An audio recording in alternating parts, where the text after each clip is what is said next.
Πίσω από αυτές τις στημένες δημοσκοπήσεις, τις δημοσκοπήσεις απάτη, βρίσκεται ο Σταν Γκρίνμπεργκ, ο συνιδρυτής του μη κερδοσκοπικού οργανισμού Democracy Corps, ο οποίος οργανισμός παράγει αριστερή πολιτική. Ο Γκρίνμπεργκ είναι ο πιο στενός σύμβολος του Μητσοτάκη, είναι ο απόλυτος καθοδηγητής του στην πολιτική. Τι εφαρμόζει λοιπόν ο Γκρίνμπεργκ σε απόλυτη συνεννόηση με τον Μητσοτάκη? Εφαρμόζουν τις δημοσκοπήσεις των τεράστιων διαφορών.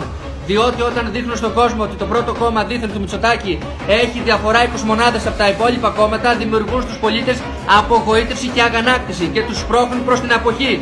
Την αποχή που θα τους ωφελήσει. Βλέποντας ο κόσμος αυτές τις δημοσκοπήσεις, δεν πάει στην κάλπη να ψηφίσει, διότι νομίζει ότι το αποτέλεσμα έχει ήδη κριθεί και ότι ό,τι και να κάνει το αποτέλεσμα είναι προκαθορισμένο και δεν αλλάζει.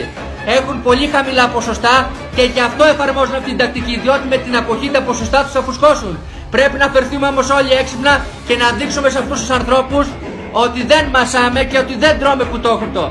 Και να πάμε μαζικά στις κάλπες και να τους διαλύσουμε. Και να δούνε όλοι ότι το κόλπο τους, το φθηνό κόλπο, το σιαΐτικο απέτυχε. Διότι αυτό το κόλπο είναι ένα κόλπο σιαΐτικο, είναι ομή παρέμβαση στη λαϊκή κυριαρχία και έπρεπε ήδη να έχει επεμβεί εισαγγελέας και να πάρει τα δείγματα και να δει όλη η Ελλάδα πόσο ψεύτικες είναι αυτές οι δημοσκοπήσεις.